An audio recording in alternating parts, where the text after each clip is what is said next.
जोहार झारखंड। नमस्कार साथियों, स्वागत है आप सभी को आपके अपने channel exam happy by Jharkhand में। तो दोस्तों, आज हम यहां पर आपके लिए आकलन परीक्षा में क्लास 7 के पूर्णांक और भिन्न से टॉप 10 प्रश्न को लेकर के आए हुए हैं, जो अब तक कहीं न कहीं आपको टेट में आकलन परीक्षा में पूछा गया है।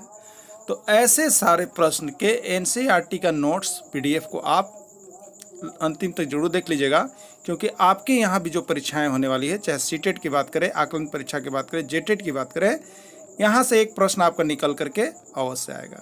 अब मैं आपको बता दूं दोस्तों, यदि आपको एनसीईआरटी का सारा नोट्स पीडीएफ सभी सब्जेक्ट का देखना है और 100% आप जेटेट आकलन परीक्षा सीटेट में सफलता प्राप्त करना चाहते हैं, तो आप हमारे साथ यहाँ सिर्फ और सिर्फ 200 रुपये पर मंथ दे करके जुड़ सकते हैं और सारे नोट्स और पीडीएफ का वीडियो जो है आपके व्हाट्सएप पर जाएगा, वहां आप देख करके तैयारी कर सकते हैं, जिससे 100% सफलता आपको यहां पर मिलेगी। तो चलिए चलते हैं अब आगे प्रश्न की ओर। इसी परीक्षा में कुल 10 प्रश्न हैं। प्रत्येक सही उत्तर के लिए 5 अंक दिए जाते हैं और प्रत्येक गलत उत्तर के लिए -2 अंक दिए जाते हैं। तो देखिए यहाँ पर क्या हुआ है। यदि मोहन 4 प्रश्न का सही और 6 प्रश्न का गलत उत्तर देता है, तो उसके द्वारा प्राप्त अंक कितना होगा बताना है। ये यूपी टेट का प्रश्न है यारो, ठीक है। और यहाँ पर बिहार टेट का ये प्रश्न आया हुआ है। तो ये पूर्णांक से एक प्रश्न आपको भी आएंगे इसी तरह के, तो आपको लगेगा कि बहुत हल्का प्रश्न है, लेकिन ऐसे ही प्रश्न आते हैं और आपका छूटता है। तो ऐसे प्रश्नों का नोट्स पीडीएफ देखने के लिए हमारे साथ आप जुड़ जाइए। चलिए देखिए बनाते हैं। क्या करना है, बहुत जल्द में हम बनाएंगे।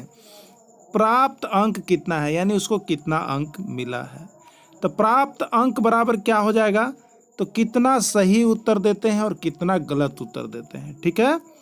4 प्रश्न का सही दिया है तो 4 प्रश्न का सही, 6 प्रश्न का गलत दिया है तो 6 प्रश्न गलत, ठीक है। 4 गुने 4 प्रश्न यानी 4 गुने सही प्रश्न। सही प्रश्न के लिए कितना मिलता है, देखिए ऊपर 5 अंक। सही प्रश्न के लिए आपको 5 अंक दिया जाता है, तो 4 गुने 5 हो गया, प्लस 6 गलत दिए हैं 6, और गलत उत्तर के लिए -2 अंक है, तो -2 अंक हमने ले लिया, ठीक है। अब 4 गुने 5 करते हैं तो मेरा आता है 20, और 6 गुने -2 करते हैं तो आता है -12। अब 20 में से 12 घटता है तो आता है 8। कितना आता है, 8। यानी मोहन को कितना अंक मिला, तो मोहन को 8 अंक प्राप्त हुआ, ठीक है। मोहन को 8 अंक प्राप्त हुआ। देखिए यहाँ पर राइट आंसर है। तो इसका पीडीएफ, एनसीईआरटी का नोट्स पीडीएफ सब सारा कुछ आपको यहाँ पर मिल रहा है, सिर्फ और सिर्फ 200 रुपये पर मंथ के कोर्स पर। चलिए अगला देखिएगा। उसी प्रश्न को हमने यहाँ पर दिया है आपको होमवर्क के रूप में। तो आप यदि वीडियो देखते हैं तो आप जरूर बना करके हमको कमेंट कीजिएगा। यदि आरती के 5 प्रश्न सही हुए और 5 प्रश्न गलत हो गए, 10 प्रश्न था जिसमें 5 प्रश्न सही हुआ और 5 प्रश्न गलत हुए, तो उसके द्वारा प्राप्त अंक कितना है। तो आरती को कितना अंक मिला ये आपसे पूछा जा रहा है, ठीक है। तो कितना मिलेगा आपको यहाँ पर कमेंट करके बतलाना है कि 10 अंक मिला कि 15 अंक मिला कि 20 अंक मिला कि 30 अंक मिला। हमें आपका कमेंट का जवाब का इंतजार रहेगा, आप अब जरूर जवाब दीजिएगा। चलिए देखते हैं अगला। अब देखिए वो पूर्णांक का था, अब आ गया इसी में क्लास 7 का भिन्न से प्रश्न, ठीक है। बहुत बार पूछा है। 7/8 और 3/5 में कौन बड़ा है। कुछ नहीं करना है मेरे दोस्त, एक तरफ 7/8 लिख दीजिए और एक तरफ 3/5 लिख दीजिए, ठीक है। ये तिरछा तिरछी गुना कर दीजिए। 7 पच्चे कितना होता है, देखिए ये दोनों हम लकीर पा रहे हैं। 7 पच्चे होता है दोस्तों 35, ठीक है। और इधर गुना कीजिए, 8 तरीके कितना होता है, तो यहाँ पर हमने लिख दिया 24। अब बताइए 35 बड़ा है या 24 बड़ा है, तो 35 बड़ा है। तो 35 का भिन्न इधर वाला है और 24 से यदि होता है तो 24 का भिन्न इधर वाला है। तो इधर वाला भिन्न कौन था, 7/8, यानी 7/8 बड़ा है। कौन बड़ा है, 7/8 बड़ा है, यही है राइट आंसर हो गया। चलिए एक और देख लेते हैं, एक और देखते हैं। 8/9 और 6/7 में कौन छोटा है। कोई बात नहीं, अभी हमने बोला था आपसे 8/9 ले लीजिए और इधर 6/7 ले लीजिए, ठीक है। 7 अट्ठे कितना हुआ, इधर लिख लीजिए 56 हो गया ना, और 9 छक कितना हो गया 54, इसको इधर लिख लीजिए। कौन छोटा है, 56 की 54 छोटा है, 54 छोटा है। तो 54 का भिन्न किधर हो गया, इधर वाला हो गया। तो 54 का भिन्न इधर वाला मैंने 6/7 हो गया, यानी 6/7 छोटा है, 6/7 छोटा है। देखिए इसका राइट आंसर यहाँ पर 6/7 है, छोटा है। चलिए ठीक है। अब देखिए आपका प्रश्न है, आपको यहाँ पर बना करके हमको कमेंट करना है कि क्या आपका आंसर आया या नहीं आया। 5/3 और 8/5 में कौन बड़ा है, आपको बना करके कमेंट करना है।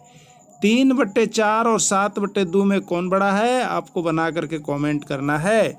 ठीक है, कौन छोटा है, ये दोनों प्रश्न आप लोगों के लिए है। यदि आप वीडियो देखते हैं तो आप जरूर कमेंट कीजिएगा। ठीक है, चलिए। एक आयताकार कागज की लंबाई 12.1/4 सेंटीमीटर है और चौड़ाई 6.1/2 सेंटीमीटर है, तो कागज का परिमाप ज्ञात कीजिए। यूपी टेट जी सबसे अधिक बार हुआ है, यूपी टेट, एमपी टेट जी, उसके बाद सीजी टेट, परिमाप एकदम आया हुआ है। चलिए देखिए हमने यहाँ पर क्या किया, इसी के आधार पर एक फिगर बना लिया है हमने, एक फिगर, ये आयत का फिगर है। ठीक है, आमने सामने की भुजा क्या होती है जी, बराबर होती है ना आयत में। अब देखिए लंबाई कितना है जी, 12.1/4 सेंटीमीटर, ये लंबाई हो गया ना, ये लंबाई हो गया। तो नीचे भी 12.1/4 होगा ना, ये चौड़ाई हो गया ना 6.1/2, तो इधर भी चौड़ाई होगा ना 6.1/2। चलिए हो गया। अब इसका परिमाप निकालना है जी। देखो ये जी, परिमाप आप सूत्र से भी निकाल सकते हैं, और परिमाप नहीं तो आप जान जाइए सब भुजा को जोड़ना है आपको, चारों भुजा को क्या कर देना है आपको, सिर्फ जोड़ना है। देखिए कभी कभी सूत्र नहीं काम करे तो परिमाप का मतलब ही है सभी भुजाओं का योग, सब भुजा को जोड़ दीजिए। पहला हुआ 6.1/2, फिर 12.1/4, फिर एक बार आया 6.1/2, और फिर एक बार आया 12.1/4। इसी को हमने हल किया, 6 दूनी 12, 1 13/2, बरचों 48 और 1 49/4, और 6 दूनी 12, 1 13/2, और बरचों 48 से 49/4। चलिए आगे यहाँ तक ना। अब इसी को हल कर दीजिएगा जी। भिन्न का जोड़ हो गया, क्या हो गया, भिन्न का जोड़। तो देखिए 2 4 4, 2 4 का लघुत्तम हमने लिया तो आया है लघुत्तम 4। 2 से 4 में भाग लगाए हैं तो 2 बार में कट गया, और जो 2 बार में कटा उसको ऊपर पहाड़ा पड़ता है तो 13 दूनी 26 हो गया जी। 4 एकम 4, 1 हुआ, और 1 में 49 से गुना करेंगे तो 49 हो गया। 2 से 4 में कटेंगे तो 2 हुआ, और 13 में 2 से गुना करेंगे तो जी 26 हो गया। उसी तरह से 4 से 4 में करेंगे तो 1 हो गया, और 1 से गुना 49 हो गया, और बट्टा 4 हो गया। ठीक है, यानी आता कितना है जी 150/4। इसको 2 से काटते हैं तो 2 और 2 से 75, यानी 75/2 सेंटीमीटर इसका राइट आंसर आता है। और इसको यदि आप पूर्णांक में लिखेंगे तो क्या आ जाएगा, 37.1/2 सेंटीमीटर ये राइट आंसर होता है। ठीक है, ये नियमता हो गया। अगर सूत्र से बनाएंगे तो आयत का परिमाप बराबर होता है 2 इंटू लंबाई प्लस चौड़ाई, ये सूत्र से होता है। तो 2 इंटू लंबाई है 12.1/4 और चौड़ाई है 6.1/2। तो 2 गुने 12 48 से 49/4 और 6 दूनी 1 13/2, इसको हल कर दीजिएगा तो ये भी आता है आपका 75/2, यानी 37.1/2 सेंटीमीटर, ये राइट आंसर हो गया। तो आप सूत्र से बना सकते हो, या नहीं तो आप क्या कर सकते हैं, यहाँ पर ये जो है सब भुजा को जोड़ देना है। तो भिन्न का जोड़ आपको आता है तो आप इससे प्रश्न को जवाब दे सकते हैं। चलिए नीचे देखिएगा, दी गई आकृति का परिमाप ज्ञात कीजिए। क्या कर रहा है, दी गई आकृति का परिमाप ज्ञात कीजिए, आपको बताना है।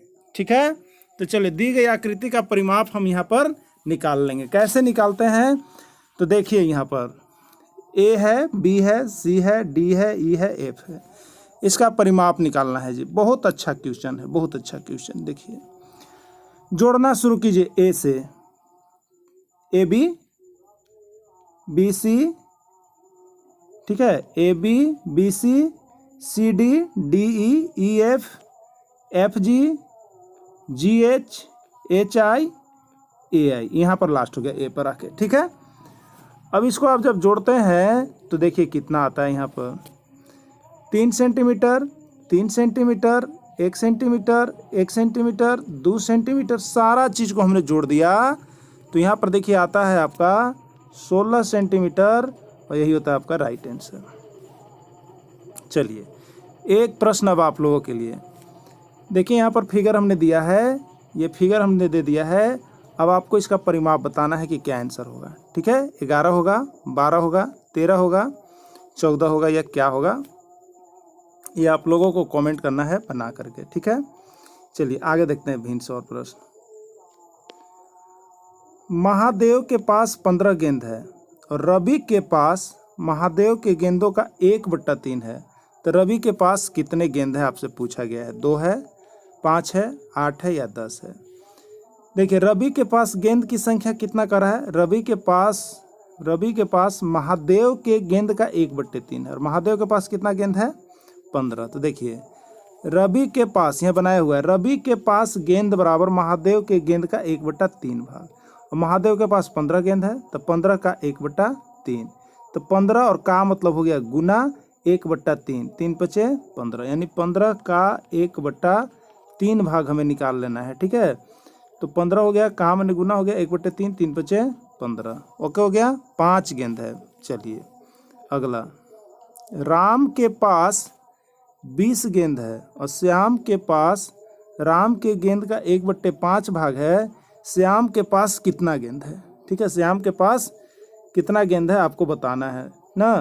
तो देखिए राम के पास 20 गेंद है, 20, और श्याम के पास राम के गेंद का 1/5। ठीक है, तो श्याम के पास कितना गेंद है, श्याम के पास कितना गेंद है, 45 है, 35 है, 4 है या 5 है।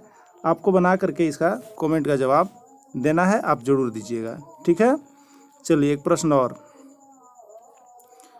50 बच्चों की एक कक्षा में कुल बच्चों की संख्या का 2/5 गणित पढ़ना पसंद करता है और कुल संख्या का 1/5 विज्ञान पढ़ना पसंद करता है। कितने विद्यार्थी गणित पढ़ना पसंद करते हैं और कितने विद्यार्थी विज्ञान पढ़ना पसंद करते हैं। ठीक है, चलिए देखिए गणित पढ़ने वाले बच्चों की संख्या क्या हो जाएगी जी, क्या दे रहा है, कुल बच्चों की संख्या का 2/5 भाग गणित पढ़ता है। कुल बच्चे कितने हैं, 50 का 2/5, का मैंने गुना 2/5, 5 दहियम जी 50 और 10 दूनी जी 20, यानी 20 बच्चे जो है गणित पढ़ते हैं। चलिए अब विज्ञान पढ़ने वाले बच्चों की संख्या कितने निकालेंगे, तो कुल बच्चों की संख्या का 1/5 विज्ञान पढ़ता है, तो कुल बच्चों की संख्या 50 का 1/5, 5 दहियम 50, यानी 10 बच्चा। ही हो गया आपका राइट आंसर। चलिए वेरी गुड। चलिए आगे देखिए क्लास, अब ये आपके लिए है जी, ये आपके लिए है। 60 विद्यार्थियों की एक कक्षा में 2/5 विद्यार्थी संस्कृत पढ़ते हैं, तो संस्कृत पढ़ने वाले विद्यार्थियों की संख्या क्या होगी, 12, 16, 20 या 24, क्या होगा। ये प्रश्न आपके लिए यहाँ पर दिया गया है, आप बना करके हमें अवश्य उसका रिप्लाई दीजिएगा यदि पूरा देखते हैं तो। ठीक है, चलिए अगला प्रश्न है, 6/7 का व्युत्क्रम क्या होगा जी, 6/7 का व्युत्क्रम क्या होगा। देखिए व्युत्क्रम क्या होगा, -6/7, 6/7, 7/6 या -7/6। देखिए व्युत्क्रम का मतलब होता है उल्टा, यानी नीचे वाला ऊपर और ऊपर वाला जी नीचे। ठीक है, यानी 7 नीचे है तो ऊपर जाएगा और 6 ऊपर है तो नीचे आएगा, यानी 7/6 इसका जी राइट आंसर होगा, इसका राइट आंसर होगा।